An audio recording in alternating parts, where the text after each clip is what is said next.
Assalamualaikum warahmatullahi wabarakatuh. Pembelajaran kita hari ini adalah dengan materi dimensi 3. Kompetensi dasarnya adalah 3.1. Menganalisis titik, garis, dan bidang pada geometri dimensi 3. 4.1. Menyajikan penyelesaian masalah yang berkaitan dengan jarak antara titik ke titik, titik ke garis, dan titik ke bidang pada geometri dimensi 3. Indikator keberhasilan. Setelah pembelajaran, diharapkan siswa dapat 1. Menentukan jarak antara titik ke titik. 2. Menentukan jarak antara titik ke garis. 3. Menentukan jarak antara titik ke bidang. 4. Menyelesaikan masalah yang berkaitan dengan antara titik ke titik, titik ke garis, dan titik ke bidang. 1. Kita perhatikan jarak antara titik ke titik. Titik A ke titik B. Kita perhatikan gambar berikut ini, jarak antara titik A ke titik B ditentukan oleh panjangnya ruas garis yang menghubungkan titik A ke titik B. Kita perhatikan kubus. Jarak antara titik A ke titik C, jarak antara titik A dan ke titik C. Ya, berarti yang menghubungkan adalah ruas garis. Ruas garis ini biasa kita sebut dengan ruas garis diagonal bidang. Jarak antara titik F ke titik D, titik F ke titik B juga yang dihubungkan oleh ruas garis juga. Ruas garis yang menghubungkan titik F ke titik D disebut juga dengan diagonal ruang. Sekarang kita perhatikan proyeksi.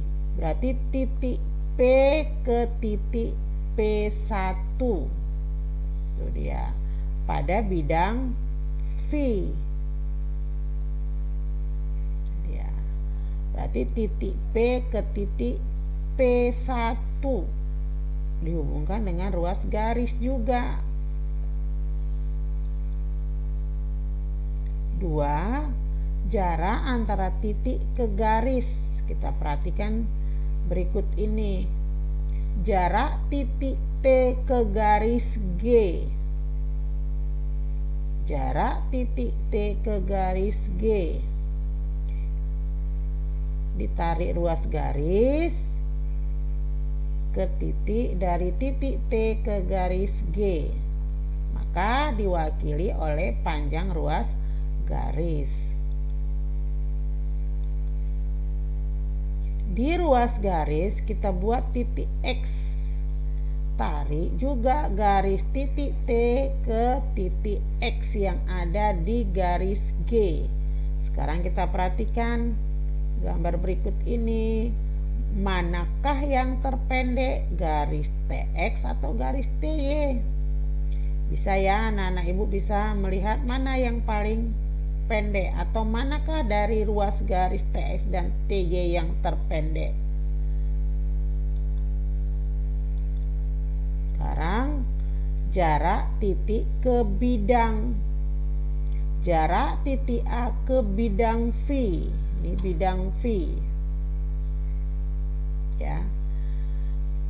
Ditentukan oleh panjang ruas garis yang menghubungkan titik A ke bidang V dan tegak lurus terhadap bidang V. Berarti titik A ke bidang V tegak lurus.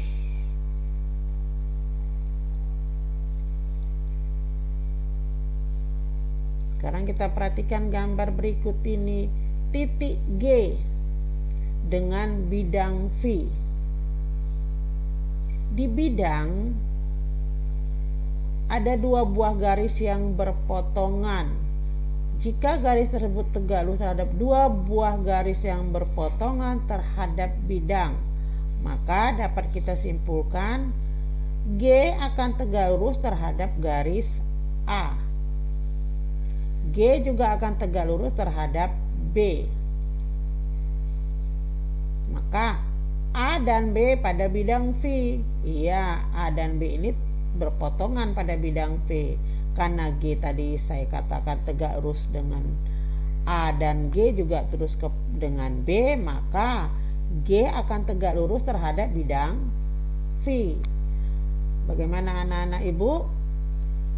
Bisa ya memahami? Tadi pertama adalah titik ke titik, titik ke garis, titik ke bidang. Berarti jaraknya. Pahami ya? Mudah-mudahan anak-anak ibu memahami. Minggu depan kita akan masuk yang lain, dan ibu akhiri dengan Assalamualaikum warahmatullahi wabarakatuh.